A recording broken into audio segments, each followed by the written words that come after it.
আমরা দেখতে পাচ্ছি একেবারে আপনার পররাষ্ট্র মন্ত্রণালয়ের সামনে দিয়ে, এদিকে আপনার বারডেমের সামনে দিয়ে, প্রেস ক্লাবের সামনে দিয়ে বিশাল মানে দীর্ঘ লাইন এই তেলের জন্য, তেলের পাম্প।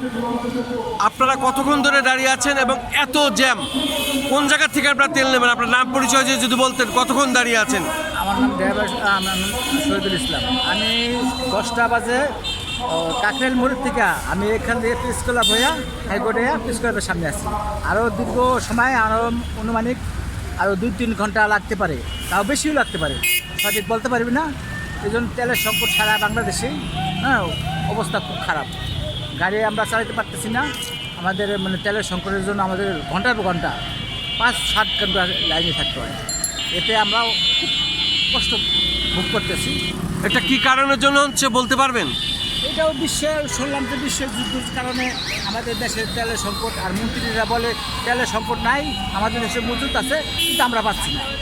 এটা কি জন্য আমরা সঠিক বলতে পারতেছি। তার মানে ইরান এবং যুক্তরাষ্ট্রের যে যুদ্ধ, ট্রাম্পের সাথে যে ঘোষণাটা দিচ্ছে যুদ্ধবিরতি, তারপরেও তো তেলের দাম আসলে বৃদ্ধি, তারপরে আমরা তেল পাচ্ছি না। এই সমস্যাটা আপনি কীভাবে দেখেন? আমরা মনে হয় এটা বাংলাদেশের যেরকম পাম্প মালিকরা এটা একটা সিন্ডিকেট করছে। এটা আমি নিশ্চিন্ত বলতে পারি যে আপনাদের বাংলাদেশে তেল আছে, কত তেল আছে, মন্ত্রীরাও বলে, কিন্তু আমরা পাচ্ছি না।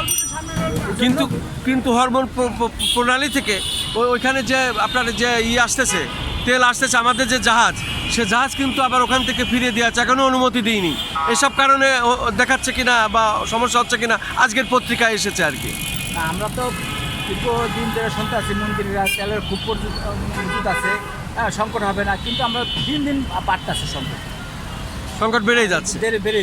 এত বড় বিশাল লাইন, এ তো অনেকে রাত ভরেও থাকে, শেষে অনেকে ওখানেই ঘুমিয়ে পড়ে। এই তো হলো অবস্থা। অনেক কষ্টর মধ্যে চাকরি করতে হলে ওই তেল নিতে হবে। গাড়ি চলতে হলে মালিক যদি আমাদের রাখে, গাড়ি চললে আমাদের রাখবে। তেল যদি না পায় তাহলে মালিক কীভাবে আমাদের রাখবে? এতে আমাদের যারা গরিব নিম্ন শ্রেণীর লোক যারা আছে, তাদের খুবই একটা সংকট পড়ে গেছে। হ্যাঁ, এই চাকরির ক্ষেত্রে, সব ক্ষেত্রে আমাদের একটা দুর্ভোগ আমরা পাচ্ছি। মূলত এটা একটা জনদুর্ভোগে পরিণত হয়েছে। জনদুর্ভোগে পরিণত হয়েছে।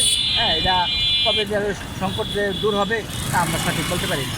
এই সংকটের মধ্যে আমরা থাকতে হবে। হ্যাঁ, মন্ত্রীরা বলে একটা, পাম্পে এসে দেখি আর একটা, কোথায় কাজে করলে মিল নেই। হ্যাঁ, আপনাকে অনেক অনেক ধন্যবাদ। শুধু দর্শক, আসলে তেল পাম্পে যে মানুষ এইভাবে হয়রানি হচ্ছে, ড্রাইভার হয়রানি হচ্ছে, মালিক পক্ষ হয়রানি হচ্ছে, যার জন্য তারা ঠিকমতো গাড়িও চালাইতে পারছে না। তাদের সমস্যা এইভাবে বেঁধেই আছে একের পর এক। আমরা দেখতে পাচ্ছি দীর্ঘ লাইন, এই লাইনের কোনো শেষ নাই, কারণ তেল পাম্প পর্যন্ত যেতে অনেক সময়ের ব্যাপার। আমরা দেখতে পাচ্ছি দীর্ঘ লাইন, তেলের পাম্পের যে দীর্ঘ লাইন, সেটি আসলে না দেখলে বোঝানো যাবে না। আমরা সেটাই দেখানোর চেষ্টা করছি। মৎস্য ভবনের সামনে তেলের পাম্পটা, তার আগে আমরা দেখতে পাচ্ছি এদিকে ঘুরে একেবারে পররাষ্ট্র মন্ত্রণালয় থেকে, পিছন থেকে হাইকোর্টের সামনে থেকে ওদিকে দীর্ঘ লাইন। এই হলো অবস্থা। আমি মোটামুটি সেটাই দেখানোর চেষ্টা করছি আর কি, যতটুকুন দেখানো যায় সেটা আমি দেখিয়ে যাচ্ছি। আমি খন্দকার মাসুদুজ্জামান। আজকে আমরা ধারাবাহিক পর্ব হিসাবে এটা প্রচার করলাম।